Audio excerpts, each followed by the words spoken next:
जय हिंद दोस्तों, मेरा नाम है दिव्यांक और आप देख रहे हैं हमारा यूट्यूब चैनल अंकित ज्ञानचंदानी क्लासेस। सो दोस्तों, क्या हाल चाल है आप सबके। मैं बहुत बढ़िया हूं और आशा करता हूं आप सब बहुत अच्छे होंगे। सो दोस्तों, आज की इस क्लास में हम क्लास 10th का एक बहुत इंपॉर्टेंट चैप्टर उठाने वाले हैं। चैप्टर का नाम है दोस्तों ट्रिग्नोमेट्री। तो आइए दोस्तों, विदाउट वेस्टिंग एनी टाइम हम अपना चैप्टर चालू करते हैं। चैप्टर का नाम है दोस्तों ट्रिग्नोमेट्री, और ट्रिग्नोमेट्री एक हर बच्चे की दिक्कत रहता है। ठीक है, तो इस चैप्टर को हम अच्छे से समझते हुए चलेंगे, सारे कॉन्सेप्ट समझेंगे और उन कॉन्सेप्ट के बेसिस पर हम आगे की पढ़ाई करेंगे। तो आइए दोस्तों, सबसे पहले तो ट्रिग्नोमेट्री का मतलब समझते हैं। ट्रिग्नोमेट्री कहाँ लगती है और इसका मतलब क्या होता है। तो ये एक ज्योमेट्रिकल रिलेशनशिप बताती है। क्या बताती है दोस्तों? ज्योमेट्रिकल रेशियो की रिलेशनशिप बताती है। रेशियो की रिलेशनशिप बताती है। अच्छा, तो पहले ये बताओ ट्रिग्नोमेट्री लगती कहाँ है? Only and only in right angle. ये बात ध्यान रखना। क्या होना चाहिए? राइट एंगल होना चाहिए। अगर राइट एंगल होगा तो ट्रिग्नोमेट्री लगेगी, राइट एंगल ही नहीं होगा तो ट्रिग्नोमेट्री लगने का सवाल ही पैदा नहीं होता। तो आइए दोस्तों, आपको बता देता हूँ। फॉर एग्जाम्पल, मैंने ये एक राइट एंगल ट्राइंगल लिया। ये राइट एंगल है, ये ए है, ये बी है, ये सी है। मैंने बोला एक ट्राइंगल है A B C, right angle at B. मैंने बोला मान लो ये थीटा है। ठीक है, यहाँ पर एंगल का नाम थीटा हो जाता है दोस्तों। तो बस इस बात को ध्यान रखना, एंगल का नाम क्या हो जाएगा? तो एंगल का नाम होता है थीटा। अगर हिंदी में लिखूँ कैसे बोलते हैं? थीटा, थीटा बोलते हैं। ठीक है जी। थीटा के सामने वाली साइड, एंगल के सामने वाली साइड, हम हमेशा एंगल के सामने मतलब हमेशा अपोजिट साइड को बोलते हैं परपेंडिकुलर। ध्यान रखना, क्या बोलते हैं? परपेंडिकुलर। और परपेंडिकुलर के नीचे क्या लिख दिया मैंने? Opposite to theta. हमेशा थीटा के अपोजिट वाली साइड होनी चाहिए। 90 के हमेशा अपोजिट वाली कौन सी होती है? हाइपोटेन्यूस। तो यहाँ पर क्या लिखा मैंने? हाइपोटेन्यूस। ये तो बच्चे बच्चे को पता है। अच्छा, क्या लिखूँ? Opposite to 90 degree. एक साइड बच गई। इस साइड को क्या बोलेंगे? एक परपेंडिकुलर हो गया, एक हाइपोटेन्यूस हो गया। तो मुझे पता है पाइथागोरस थ्योरम में जो एक साइड बच जाती है उसको बेस बोलते हैं। और इस साइड का जैसे यहाँ अपोजिट लिखा, यहाँ अपोजिट लिखा, इसको क्या बोलोगे? इसको बोलोगे एडजेसेंट साइड टू थीटा। मुझे नहीं लगता कोई प्रॉब्लम आई होगी। एडजेसेंट का मतलब होता है साथ में। तो ये थीटा के साथ वाली साइड है, ये 90 डिग्री के सामने वाली है हाइपोटेन्यूस। थीटा के सामने वाली हमेशा परपेंडिकुलर।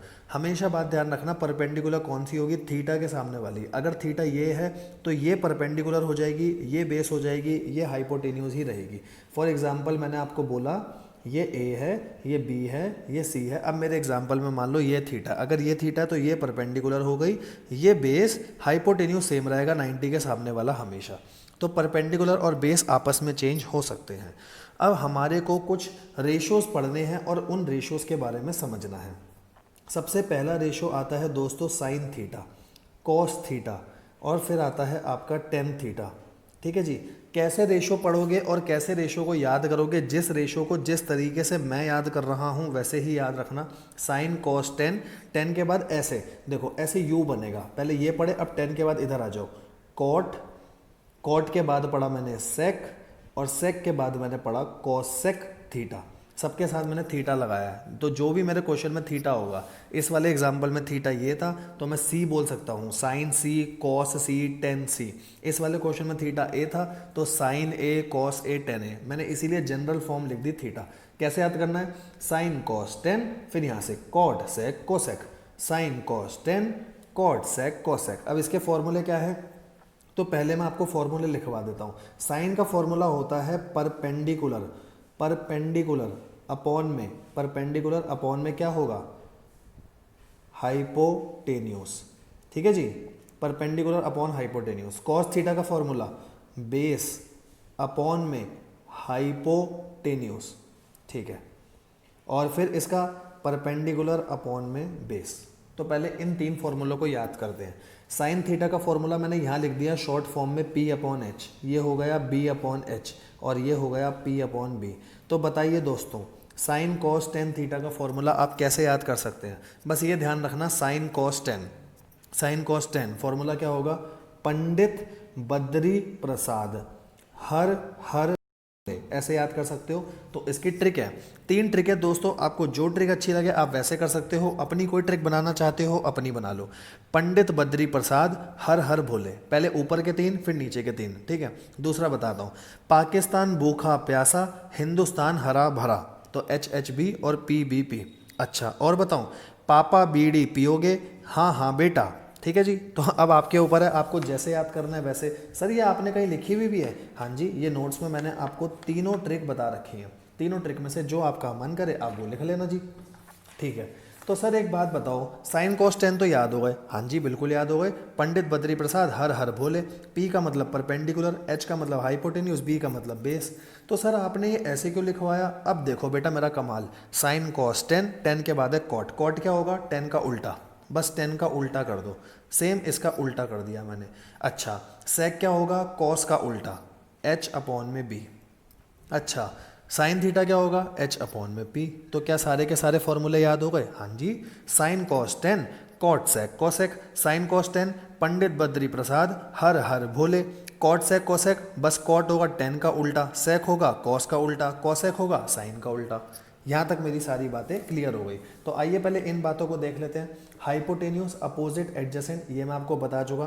ट्रिग्नोमेट्री में बस ये बात लिखी हुई है कि सबसे पहले ये चीज़ चेक करो राइट एंगल है या नहीं, उसके बाद अपन करेंगे। अच्छा इसमें मैं आपको बता चुका ये बेस है, ये परपेंडिकुलर, क्योंकि थीटा के सामने वाली साइड परपेंडिकुलर होती है, ये हाइपोटेन्यूज, ये भी हो गया। और ये फॉर्मूले भी हमने सारे के सारे कर लिए। पंडित बद्री प्रसाद, अगला वाला प्रसाद आ रहा होगा पीछे 10 वाला, ठीक है। हर हर भोले, चाहे तो आप चेक भी कर सकते हो, अगला पीछे P/B होगा। फिर नीचे के 3 हमने जैसे याद करें हैं, हम तो भाई वैसे ही बोलेंगे। सबसे पहले हम कॉट बोलेंगे 10 का उल्टा, सेक बोलेंगे कॉस का उल्टा, फिर कॉसेक बोलेंगे साइन का उल्टा। अच्छा जी, यहाँ तक तो कोई प्रॉब्लम नहीं है। अभी ये क्वेश्चन भी करके देख लेंगे तो चीज़ें क्लियर हो जाएंगी। ये बात मैं आपको पहले ही बता चुका कि जैसे मेरा थीटा चेंज होगा, थीटा ये वाले की जगह अगर ये वाला आया तो उसके रिगार्डिंग मेरा परपेंडिकुलर और बेस मेरा चेंज हो जाएगा। सेकंड बात में क्या कह रहा है? सेकंड बात में कह रहा है मान लो एंगल सेम है। एंगल सेम का मतलब ये 30 डिग्री है और आपने एक बड़ा एंगल, बड़ा ट्रायंगल लिया, इसमें ये 30 डिग्री है। मान लो यहाँ पर भी आप साइन थीटा निकाल रहे हो, थीटा मान लो 30 है, तो जब आपने यहाँ साइन 30 निकाला और आपने यहाँ साइन 30 निकाला, ठीक है जी, तो रेशो की जो वैल्यू है रेशो इक्वल आएगा, क्योंकि रेशो में ऊपर न्यूमरेटर और डिनोमिनेटर कट करके स्मॉलेस्ट फॉर्म आ जाती है, तो वो इक्वल आएगा भले ही साइड बड़ी क्यों ना हो, ठीक है। मान लो साइन 30 निकालना है, साइन 30 का फॉर्मूला होता है P/H। P मेरे को 5 दे रखा है, H 10। मैं कह रहा हूँ मान लो, खाली मैंने अभी हाइपोथेटिकल इक्वेशन ली है। ये 5 10 है, ये मान लो 10 और 20 है, तो जब मैं यहाँ निकालूंगा 5/10, ये भी सॉल्व करके 1/2 आएगा। जब मैं यहाँ निकालूंगा 10/20, तो ये भी सॉल्व करके 1/2 आएगा।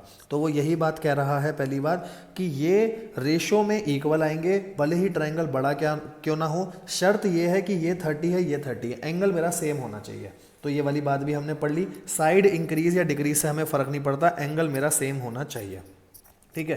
थर्ड पॉइंट को मैं अभी के लिए पेंडिंग रख रहा हूं, क्योंकि एक बार जब आगे आपको रेशो की अंडरस्टैंडिंग अच्छी हो गई तो इसमें तो कुछ है ही नहीं। एक बार बस ट्रिग्नोमेट्रिक रेशो अच्छे से समझ लो। अच्छा अब ये क्या चीज़ है भाई, ये क्या बला है? तो ये बला मैंने आपको इसी में सॉल्व कर दी। मैंने बोला साइन और कॉसेक एक दूसरे के उल्टे होते हैं, कॉस और सेक एक दूसरे के उल्टे होते हैं, टेन और कॉट एक दूसरे के उल्टे होते हैं। तो दोस्तों एक बात बताओ, क्या मैं टेन को ये लिख सकता हूँ, टेन थीटा को 1/cot थीटा, क्योंकि एक दूसरे के उल्टे हैं इनके फॉर्मूले।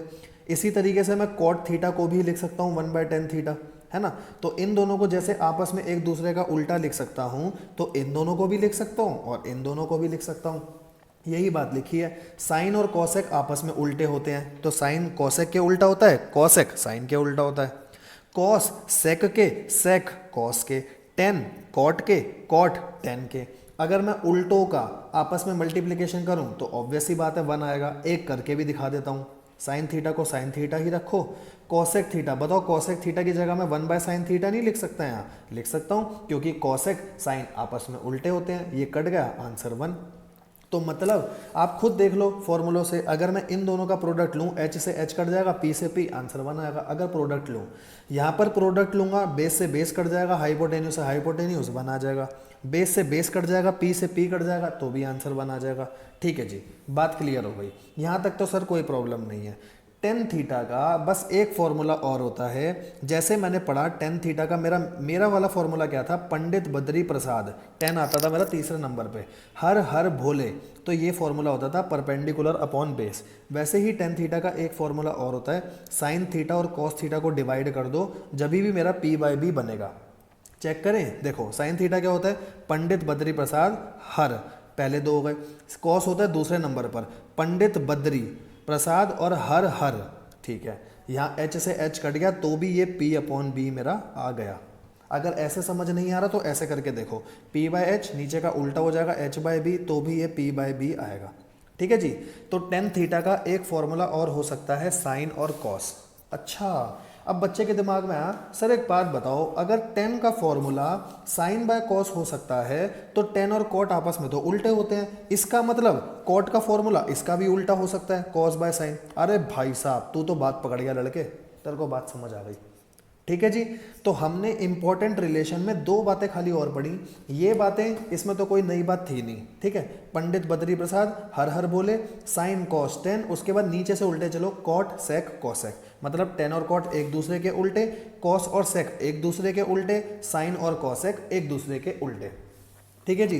हमने दो फॉर्मूले खाली नए पढ़े, टेन क्या होता है, साइन बाय कॉस, ठीक है, हमने डिराइव भी कर दिया, और अगर टेन डिराइव हो रहा है तो कॉट इसका उल्टा भी डिराइव हो जाएगा। चेक करें, कॉस थीटा हो गया मेरा बी बाय एच, नीचे हो गया पी बाय एच, एच से एच कट गया, कॉट थीटा आ गया B by P. Cot theta B by P का मतलब बेस बाय परपेंडिकुलर, आप चेक कर सकते हो टेन का उल्टा है, बिल्कुल सही बात। तो यहाँ तक हमने सारे के सारे रेशियोज़ को समझ लिया। अब हम अपनी नेक्स्ट क्लास में सबसे पहले क्वेश्चन करेंगे 1 से लेकर 16 तक, और फिर आगे बढ़ेंगे। तो दोस्तों अगर आपको हमारी ये वीडियो अच्छी लगी हो तो प्लीज़ लाइक करें, शेयर करें अपने सभी दोस्तों के साथ, और प्लीज़ कमेंट करके बताइएगा आपको ट्रिग्नोमेट्री में क्या प्रॉब्लम आ रही है, और आपको मेरा समझाया हुआ अच्छा लग रहा है, या मुझे और क्या चीज़ें इंप्रूव करनी चाहिए। और इसी के साथ साथ अगर आपको हमारे कॉन्सेप्ट नोट्स चाहिए तो कॉन्सेप्ट नोट्स अमेजोन पे अवेलेबल हैं, उसका लिंक डिस्क्रिप्शन बॉक्स में अवेलेबल है। और अगर आपको हमारी पूरे नोट्स चाहिए विद क्वेश्चन तो प्लीज़ कमेंट करके बताइए, मैं आपके घर तक पहुंचाऊंगा। थैंक यू सो मच, अपना ख्याल रखिए और खुश रहिए।